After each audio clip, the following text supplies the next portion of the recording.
Explosive hearing. How Kash Patel shattered a years-long lie with a single piece of evidence. Denver, Colorado. A light snow blankets the surroundings of the Federal Intelligence Center, where a hearing not listed on the public schedule is about to begin. In the basement of the building, protected by 3 layers of security, a select group of lawmakers, agents, and officials take their seats around a long, dark oak table. Every movement is meticulously observed. No cell phones, no cameras. The air is thick, as if something is about to be unleashed, and everyone there seems to know it, even if no one admits it. The lights don't flicker, but the tension is electric. Armed guards keep their eyes fixed on the corners of the room. The atmosphere feels more like containment than deliberation. Officially, the hearing is just a technical review of surveillance procedures. But the presence of high-ranking members from the Special Committee on National Intelligence Oversight suggests something else. Something has been uncovered, or is about to be. At the center of the room, a lone chair awaits someone who doesn't quite match the setting around him. A former counterterrorism official, now a civilian, Kash Patel walks toward in silence. His gaze is calm, but his steady stride reveals a purpose greater than protocol suggests. As he sits, the door shuts behind him with a metallic click that echoes like a seal. What's about to happen is not just a hearing. It's the opening of a vault buried in the heart of the state. And not everyone who showed up today expected to leave changed. Judge Diana Lorne enters the room with the precision of a Swiss watch. Her steps echo with authority across the polished floor, and her black robe seems to absorb the light around her. At 56, with an unblemished record in the federal judiciary, she's known as much for her discipline as for her relentless defense of institutional security. Not a single murmur dares to break her entrance. Seated at the center of the bench, she adjusts her glasses, scans the faces before her, and then locks eyes with Kash Patel.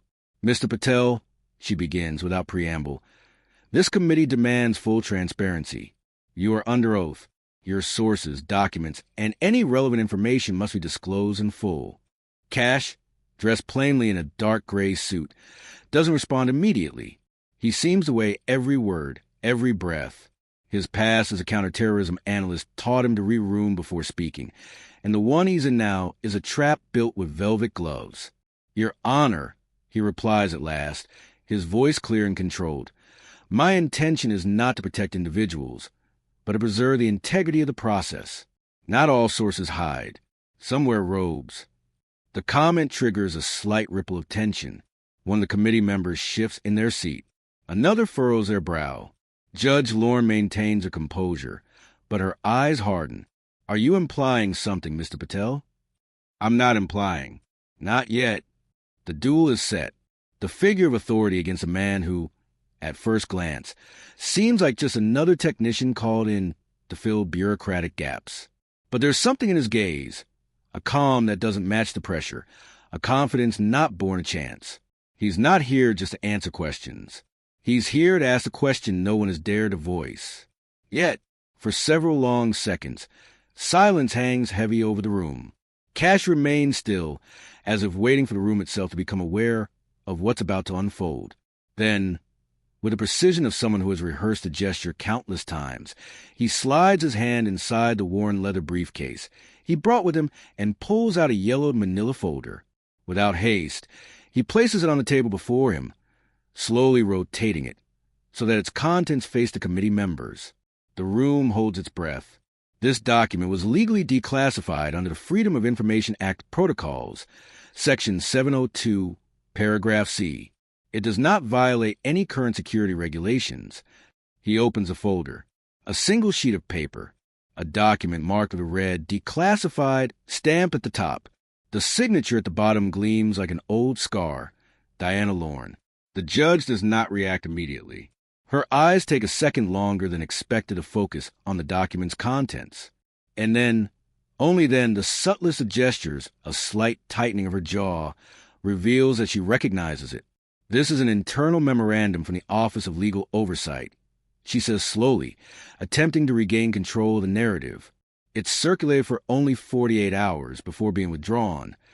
Exactly, Kash replies. And during that window, it authorized the suppression of investigations into warrantless domestic surveillance. under your direct approval. The subtle murmur that sweeps across the room doesn't come from reporters. There are none, but from the senators and aides themselves. The hearing, until now controlled, sterile, and composed, has just suffered its first crack. And it didn't come from an accusation. It came from a document, with a name, a date, and a signature that cannot be denied. The silence that follows is more powerful than any legal argument. Judge Lauren tries to maintain her posture, but the document in front of her is a ghost she cannot escape. Cash, with the same unnerving calm, speaks again, this time with a confidence that shifts the tone of the entire hearing. This memorandum, signed by you on March 14, 3 years ago, instructed internal departments to suspend investigations into the misuse of the Spectre program, a covert surveillance tool used without judicial warrants against American citizens and journalists. He runs his index finger across the text, like revealing an open wound. That was the turning point. From that moment on, dozens of investigation requests, all legitimate, were blocked or shelved under the justification of national security risk. No judge objected. No agent spoke up. But I saw it. Cash isn't just accusing. He's assembling a puzzle in front of committee, piece by piece, with dates, names, and judicial decisions that point to a pattern. The deliberate erasure traces. For 2 years, I worked behind the scenes of the system. I saw how emergency warrants were renewed without legal basis, how civilian data was collected en masse, and how any attempt to question it was silenced with words like patriotism and secrecy. The committee chairman watches him with growing unease. Are you saying all of this was covered up? Not just covered up, justified and institutionalized. Cash leans forward. I declassified this document myself, with full legal backing, because I knew this day would come. And when it did, the truth wouldn't rely on my memory, only on the signature of the one who tried to bury it. The official narrative begins to crumble, not by force, by facts. Judge Lauren tries to push back. Her tone hardens. Her voice rises. This hearing has a clear scope. I am not here to be judged by unilateral interpretations of outdated documents. But her words no longer carry the same authority. The tension shifts now. It's no longer Cash Patel in the invisible hot seat. It's her. Your Honor, Cash interrupts, his voice sharp and calm. I'm not interpreting anything. I'm simply reading. The documented decisions are the source. He lifts another sheet, a timeline stamped with official seals, judicial decisions, and dates that align with the suspensions mentioned in the memorandum. No theory, just records. Your signature appears not once, but 4 times on authorizations that suspended internal audits, and each one resulted in the continuation of the Spectre program without external oversight. The lawmakers shift uneasily in their seats. The committee chair, now visibly unsettled, glances toward his aides. The power dynamic is slipping from the judge's control. She tries to change the narrative, questions the legality of the document's acquisition, hints at bad faith, but it's too late. My source, Cash says, locking eyes with her, is you. You are the source, the signature, the validation, and the institutional silence that followed. There's nowhere left to hide this. The impact is immediate. A committee advisor whispers into the chairman's ear. He nods, then strikes the ceremonial gavel against the table. Let the record show. The document presented by Mr. Patel will be officially appended to the review process, and this committee will expand the scope of the hearing. There's no celebration, just a heavy silence falling over everyone present. From this moment on, the truth is no longer theory. It is recorded evidence, and there is no turning back. What began as a quiet formality is now a political earthquake in real time, even if the public outside doesn't know it yet. The focus is no longer on Cash Patel or his counterterrorism past. He has become the catalyst for something far greater. The exposure of a system that operated in the shadows with institutional backing. And now, with a single document and a single signature, the curtain has fallen. Judge Diana Lauren remains still. Her once unshakable face is now a rigid mask, caught between denial and calculation. She doesn't argue. She doesn't admit. She doesn't deny. She simply says nothing, And that silence coming from her weighs more than any scream. Hours later, the first headlines begin to circulate, fueled by inevitable leaks. Denver hearing exposes suppression of judicial investigations. Federal judge under scrutiny for covering up domestic surveillance program. The name Kash Patel, long hidden in the shadows of national security, now headlines op-eds as a symbol of institutional courage. Behind closed doors, the committee begins an expanded review process. Subpoenas are issued.